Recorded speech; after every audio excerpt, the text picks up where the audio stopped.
Hello, अहिले चाहिँ Krishna finally आइपुगिसकेको छ अनि हामी चाहिँ यहाँनिर आइपुग्ने बित्तिकै सामानहरू निकाल्दैछौँ है। यहाँ देख्न सक्नुहुन्छ यो चाहिँ इस्कुसको चाना, यो चाहिँ मलाई घरबाट पठाइदिएको।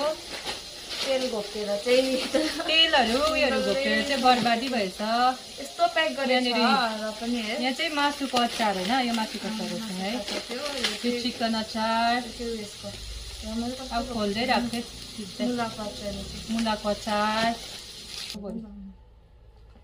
यहाँ चाहिँ डल्ले खोर्सानी आमाले पठाइदिनु भएको।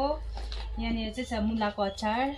त्यही मलाई अस्तिदेखि खानु मन लाग्ने उयो देखाउँदैछु तपाईँलाई, तर मलाई देखेँ एकजनाले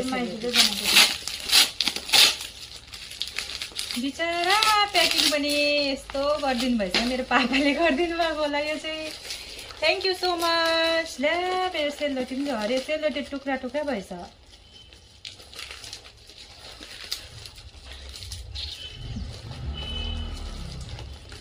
मेरो पापाले प्याक गरिकन पठाइदिनु भएको होला यो चाहिँ। Thank you. सेलरोटी कस्तो खानु मन लागिरहेको थियो। छेटो गरिकन खाइदिनु हाल्छु मेरो। छुर्पी, इस्कुसको चाना, करेन, यहाँ नेवारी अचार, यहाँनिर चिकन अचार, यहाँनिर मुलाको अचार, यहाँनिर सेलरोटी, यहाँनिर किनेमाहरू। अन्त यहाँ मलाई यस्तो डल्ले खोर्सानी पुरा उयो गर्नु मन लागेको खानु, यो पनि घरबाटै पठाइदिनु भएको, मेरो घरमा फलेको खोर्सानी। थ्याङ्क यू मेरो आमा पापालाई पनि मलाई यति मिठो मिठो पठाइदिनु भएकोमा। मलाई सेलरोटी चाहिँ पुरा खानु मन लागेको थियो, तर अस्ति दिवालीमा यहाँ साथीले दिनुभएको थियो मलाई एकजनाले, तर पनि खानु मन लागेको थियो अनि पठाइदिनु।